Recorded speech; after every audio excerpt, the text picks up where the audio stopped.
moving lips, licking, or jaw movements. I have Tourette's, and I kind of feel like it's just increased version of Tourette's. So back at the age of 5, we went to my primary care doctor and noticed I was doing a little head nod. We didn't know at the time that that would be Tourette's. When I graduated college in 2008, I said to my parents that I didn't want to have the Tourette's anymore. I thought, I could get treated for that with medicine. After 4 years, in 2012, I started getting anxiety, panic attacks, so I got prescribed some antipsychotics, which didn't much work well for me.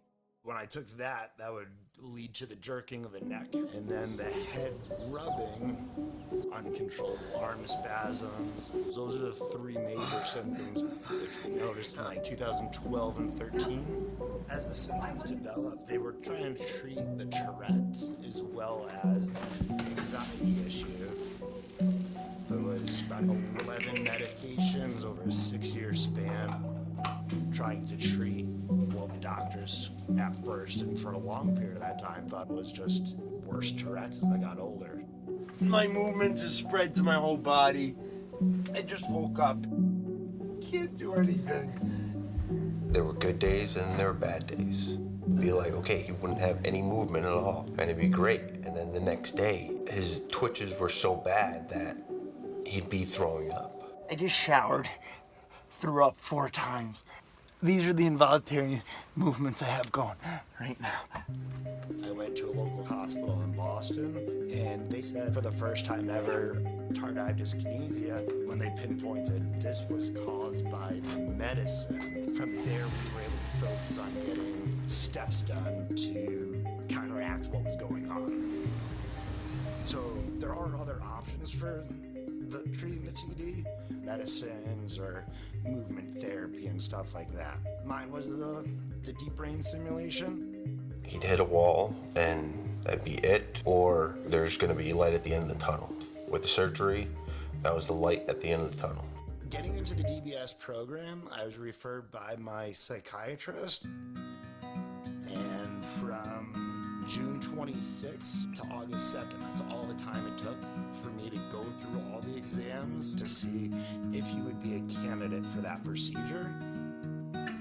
Post-procedure and getting the right settings for me have definitely improved the movements.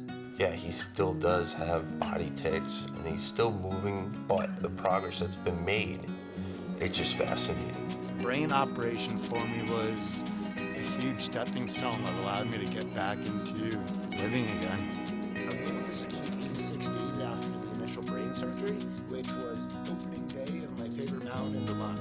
When I go skiing, it totally lets me escape my mind of Tardive Dyskinesia. When we're on the slopes, when he's going down the mountain, there's no tics or anything like that. Since post-surgery, quality of life has improved. As long as that keeps up, and I think that he's going to be successful. What I could recommend to people that either are not yet diagnosed, or are currently diagnosed newly, or it's 10 years on and they haven't seen any improvement, follow what your movement disorder specialist says, and just keep on pushing on. Hope for tomorrow. After the deep brain stimulation, there's days where I wake up, I feel around like 80% better. There's days where I feel depressed in a funk. When I feel in a funk, I still have the hope that my day gets better. I go out and do something joyful, I can ultimately step that up a little bit and, sit there and be nice, prompt, and relaxed. If you're hopeful about